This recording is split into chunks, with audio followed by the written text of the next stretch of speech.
자, 하나님 말씀 보겠습니다. 마태복음 25장 1절부터 13절 말씀입니다.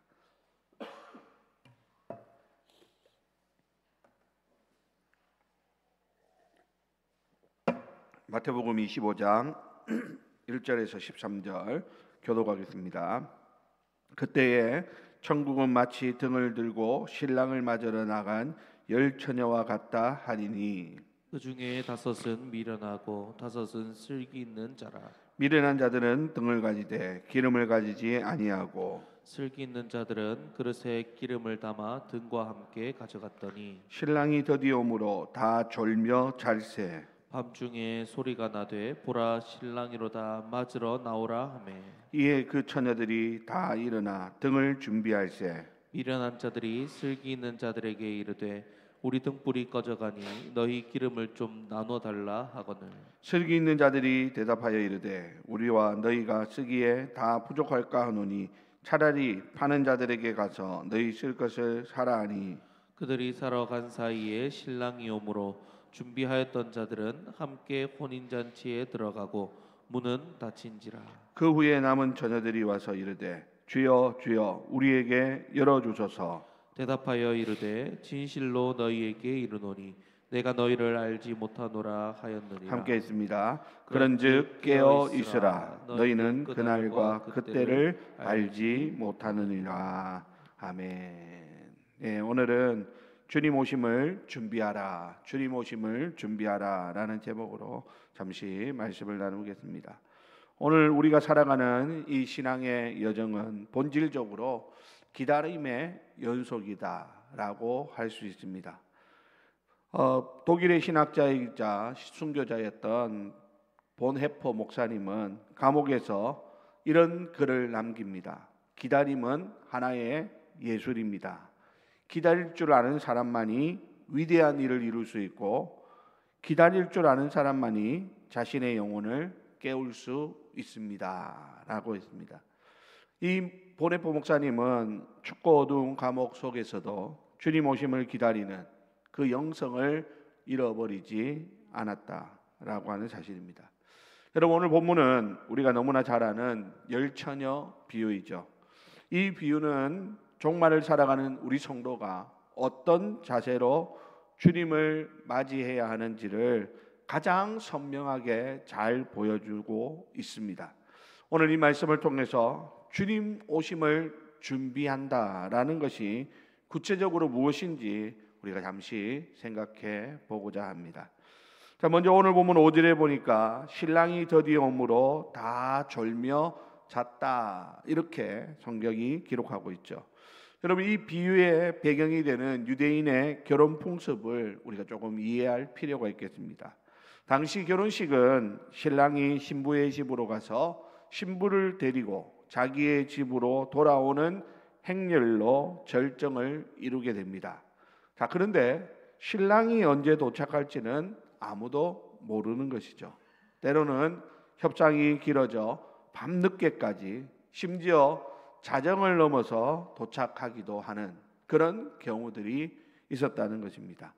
자, 오늘 비유에서 주목할 점은 미련한 5 처녀뿐만 아니라 슬기로운 5 처녀도 모두가 신랑을 기다리다가 졸며 잠이 들었다라고 하는 사실입니다.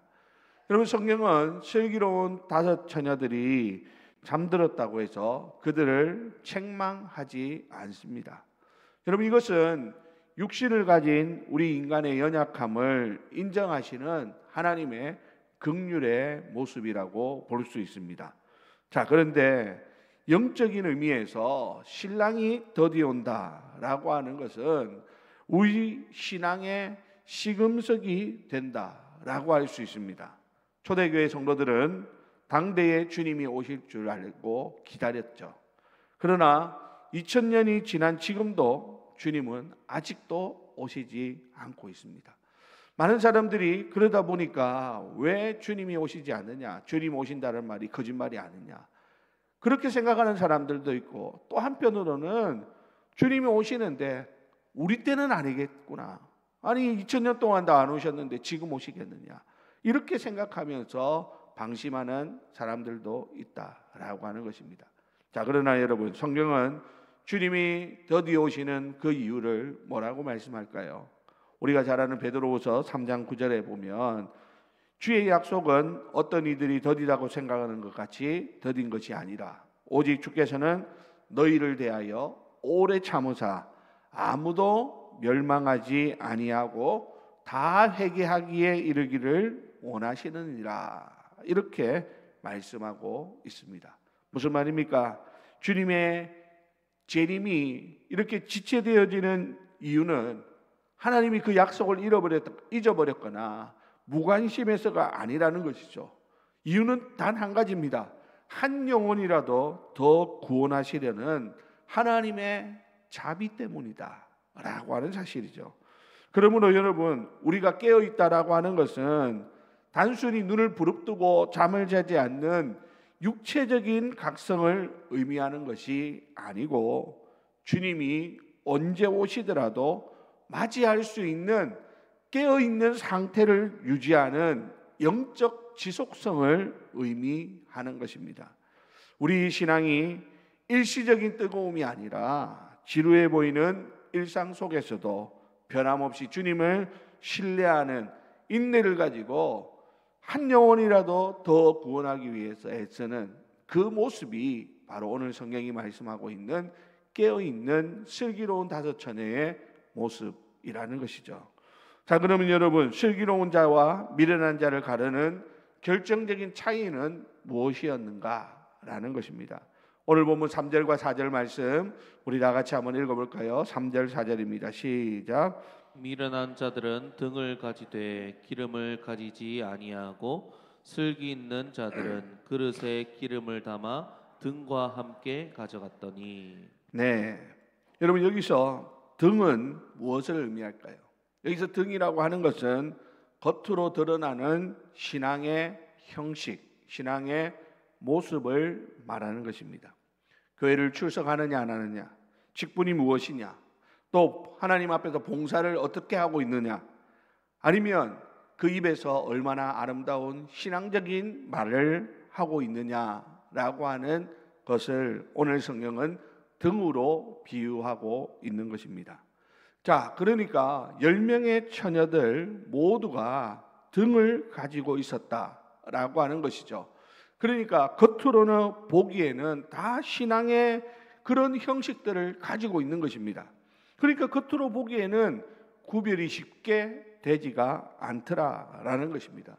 모든 사람들이 신랑을 기다리는 그런 모습을 우리에게 보여주고 있기 때문인 것이죠. 모두가 신랑을 기다리는 그러한 자들이었던 것입니다. 자, 그런데 여러분, 결정적인 차이는 어디에서 나타납니까? 보이지 않는 기름에 있었다라는 것입니다. 일반적으로 우리 신학자들은 이 기름을 뭐라고 이야기하냐면 성령의 내주하심 혹은 거듭난 참된 믿음이라고 해석하는 경향들이 많이 있습니다.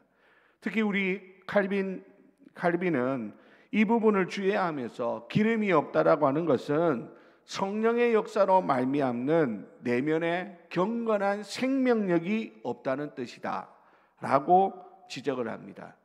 그러니까 미련한 처녀들은 겉모습은 갖추었지만 그 속에 타오를 수 있는 생명의 원천이 없었다라고 하는 것이 문제였던 것이죠. 여러분, 이것은 오늘 우리에게 두려운 경고를 주는 말씀입니다. 우리가 어떤 직분을 가졌고 또 어떻게 봉사를 하고 이런 등은 모두가 각자가 다 가지고 있을 수 있습니다. 예배 자리에 앉아 있을 수도 있고 또 우리가 봉사의 자리에서 열심히 그 일들을 감당해낼 수도 있습니다. 자, 그런데 문제는 내 영혼 깊은 곳에 성령님과의 인격적인 그런 교제가 없다면 날마다 십자가의 은혜로 새로워지는 그 감격이 없다면 우리는 기름 없는 등을 든 미련한 다섯 처녀일 수 있다라고 하는 것입니다. 오늘 8절에 미련한 처녀들이 뭐라고 이야기합니까? 이렇게 말합니다. 미련한 자들이 설기 있는 자들에게 이르되 우리 등불이 꺼져가니 너희 기름을 좀 나눠달라 하거늘. 여러분 보십시오. 그들의 신앙은 결정적인 위기의 순간에, 주님이 오시는 그 중요한 순간에 빛을 잃고 맙니다.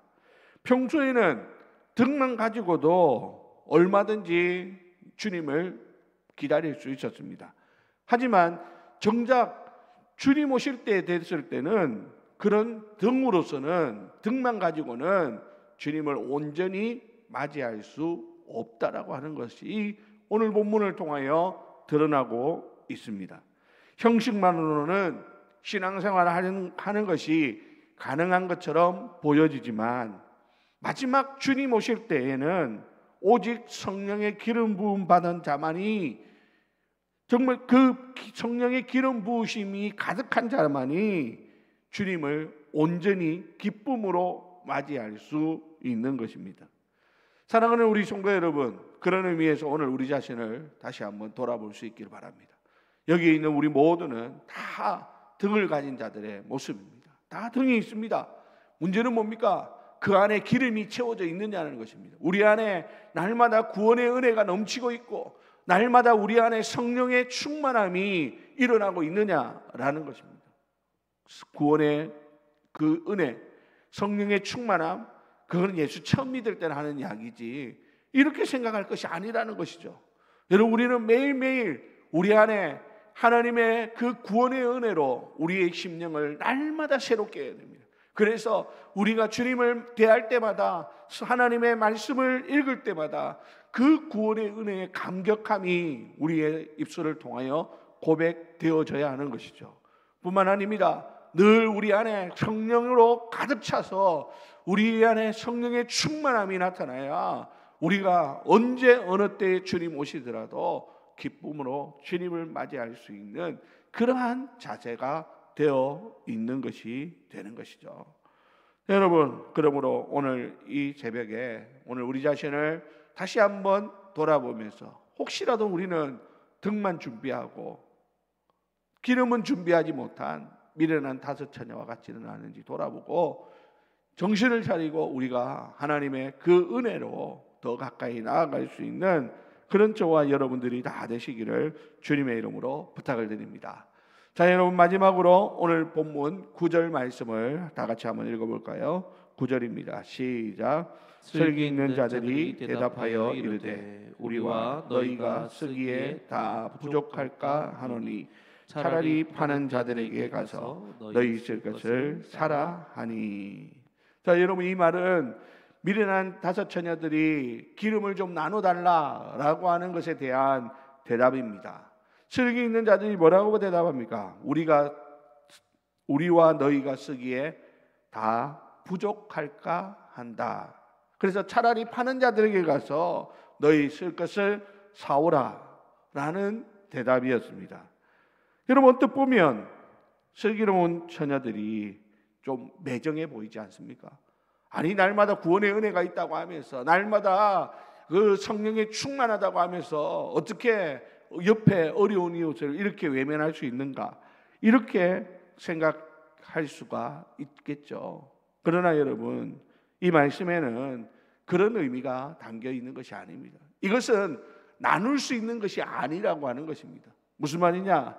여러분, 이 말씀에 우리가 믿는 기독교 신앙의 구원론의 가장 중요한 핵심 진리가 담겨져 있습니다. 그것은 무엇이냐면 우리의 믿음은 서로 나눠 가질 수 없다라고 하는 것입니다. 내 부모의 믿음이 나를 구원할 수 없는 것입니다. 내 남편과 내 배우자의 그 믿음이 나를 구원할 수가 없다라고 하는 것입니다. 우리가 하나님 앞에 서는 것은 1대1로 서는 거예요. 아무리 우리 집안이 몇 대째 기독교 집안이고 우리 집안에 어떤 목사님이 있고 어떤 장로님이 계시고 그것도 중요하지만 정작 중요한 것은 뭡니까? 지금 우리 안에 주님을 기다리는 그 믿음이 살아있느냐는 것입니다. 지금 우리 안에 주님을 맞이할 수 있는 그런 기름이 준비되어 있는가? 이것이 중요하다라는 것이죠. 또 한편으로는 지난날에 우리가 얼마나 많은 기름을 준비했느냐가 아니라 지금 우리가 얼마나 기름을 준비하고 주님을 맞이할 각오를 하고 있느냐, 이것이 중요한 것입니다. 여러분, 구원은 철저하게 하나님 앞에서 1대1의 관계로 하나님 앞에 서는 것입니다. 마지막 심판날, 주님 앞에 서는 날, 우리는 철저하게 개인으로 주님 앞에 설 것입니다. 몇 대째 집안에 기독교 신앙을 가진 아무개가 아니라 그냥 나 한 사람, 나의 그 존재 그 자체로 주님 앞에 서서 내 안에 주님을 향한 믿음과 신뢰가 있는가, 내 안에 성령의 충만한 그 은혜가 있는가, 이것이 중요한 것입니다. 그때 가가지고 뭐 부모의 신앙을 빌려온다든지 아내의 신앙이 필요하다든지 그게 아니라는 것이죠. 여러분, 그때는 늦습니다. 그때는 오늘 본문에 나오는 것처럼 문이 닫혀버리는 것입니다. 노아의 방주의 문이 하나님에 의해서 닫혀졌을 때 아무도 열 수 없었던 것처럼 구원의 기회에는 때가 있다라고 하는 사실을 우리는 기억해야 합니다. 그래서 오늘 본문 13절에 결론적으로 하는 이야기가 뭡니까? 13절 다 같이 읽습니다. 시작. 그런즉 깨어 있으라. 너희는 그날과 그때를 알지 못하느니라. 아멘. 자, 그런즉 어떻게 하라고요? 깨어 있으라라는 것입니다. 너희는 그날과 그때를 알지 못하기 때문이다. 성경은 이렇게 말씀합니다. 여러분, 이 말씀은 우리 믿는 자들에게 공포심을 조장하기 위함이 결코 아닙니다. 여러분, 이 말씀은 지금이 바로 우리가 은혜 받을 때이고 지금이 바로 구원의 날이라고 하는 것을 강조하는 하나님의 사랑의 초청이라고 할 수 있습니다. 아직 문이 열려 있습니다. 아직 문이 열려 있을 때, 아직 우리에게 기회가 있을 때, 아직 우리의 곳곳에 호흡이 남아 있을 때, 아직 우리가 깨어 기도할 수 있을 때 우리는 하나님 앞에 성령의 충만함을 구해야 할 것입니다. 여러분, 앞에서도 말씀드렸지만 성령 충만은 처음 믿는 자들만이 구하는 것이 결코 아닙니다. 어쩌면 하나님 앞에서 믿음 생활을 오래 한 사람들이 더 하나님 앞에 간절히 구해야 되는 것이 성령의 충만함이라고 하는 것입니다. 우리가 오래 신앙생활을 하다 보니까 나도 모르게 우리 스스로 착각할 때가 있습니다. 내가 이만큼 신앙생활을 했으니까, 내가 이만큼 하나님 앞에 봉사했으니까, 내가 지금 직분이 무엇이니까, 내가 성령 공부를 얼마나 많이 했으니까, 그것에 그냥 도취되어 가지고 내 안에 기름이 떨어져 가고 있는데도 그것을 인식하지 못하고 있는 미련한 다섯 처녀가 얼마든지 우리가 될 수 있다라는 사실을 기억해야 하는 것입니다. 여러분, 이제 말씀을 마치겠습니다. 우리 감리교회 창시자 존 웨슬리 목사님에게 어느 날 한 성도가 찾아와서 이렇게 질문합니다. 목사님, 만일 내일 밤 12시에 예수님이 오신다는 것을 알게 된다면 목사님은 남은 시간 동안 무엇을 하시겠습니까? 라는 질문을 던졌습니다. 사람들은 이렇게 질문하면서 목사님이 당장 기도하고 금식하고 하나님 앞에 회개하겠습니다, 이렇게 대답할 줄 알았다고 합니다. 그런데 그 목사님의 대답은 아주 의외였습니다. 뭐라고 대답하는 줄 압니까? 저는 내일 아침 4시에 일어나서 설교 준비를 하고 8시에는 예정된 신방을 하고 오후에는 성경 공부를 인도할 것입니다. 그리고 저녁에는 평소처럼 저녁 식사를 하고 하나님께 감사 기도를 드린 뒤에 잠자리에 들 것입니다. 그리고 눈을 떴을 때 주님을 뵙게 될 것입니다 라고 했다는 거예요. 여러분, 이것이 바로 진정으로 준비된 자의 모습이라는 것입니다. 여러분, 주님 오심을 준비하라고 해서 갑자기 유난을 떨라, 그런 말씀이 결코 아닙니다. 우리의 매일의 일상 속에서 하나님 앞에 살아가는 우리의 모습을 날마다 새롭게 점검하라라는 것입니다. 여러분, 우리가 살아가는 오늘 이 하루가 그냥 살아가는 하루가 아니죠. 하나님 앞에서 살아가는 코람데오의 정신으로 살아가야 하는 가장 중요한 날임을 잊지 마시기 바랍니다. 날마다 우리가 음식을 섭취해야 우리의 건강이 유지되듯이 날마다 내 영혼의 그릇에 성령의 기름을 채우고 살아가는 것, 여러분 그것이 깨어있는 삶이라는 거예요. 매일 말씀을 펴서 그 말씀으로 우리 자신을 밝히시기 바랍니다. 매일 그 말씀을 읽고 묵상하면서 그 말씀 가운데 우리에게 주시는 하나님의 뜻을 분별하시기를 바랍니다. 그리고 그 말씀을 붙들고 하나님 앞에 오늘 하루도 주님 뜻대로 살겠습니다 라고 결심하고 결단하는 것, 여러분 이것이 바로 깨어있는 삶이고 이것이 주님 오심을 기다리는 그런 삶임을 잊지 마시기 바랍니다. 여러분 오늘 하루 바로 주님 오심을 기다리는 그러한 복된 날이 다 되시기를 바랍니다. 세상 헛된 것에 우리의 이 귀한 생명 같은 삶을 허비하거나 낭비하지 마시고 오직 말씀과 기도로 거룩해져서 우리의 영혼에 성령의 충만함이 임할 수 있도록 하나님 앞에 몸부림치는 그런 귀한 역사가 있기를 바랍니다. 보라 신랑이로다 맞으러 나오라 라는 그 하늘의 음성이 들려질 때 막 그때 가가지고 당황하거나 그때 가가지고 기름 어디 있느냐 하지 말고 기쁨으로 등불을 들고 달려나가서 우리 주님을 맞이하고 주님과 함께 그 혼인잔치에 참여하는 사랑하는 우리 주례교회 모든 성도님들이 다 되시기를 예수님의 이름으로 간절히 축원드립니다.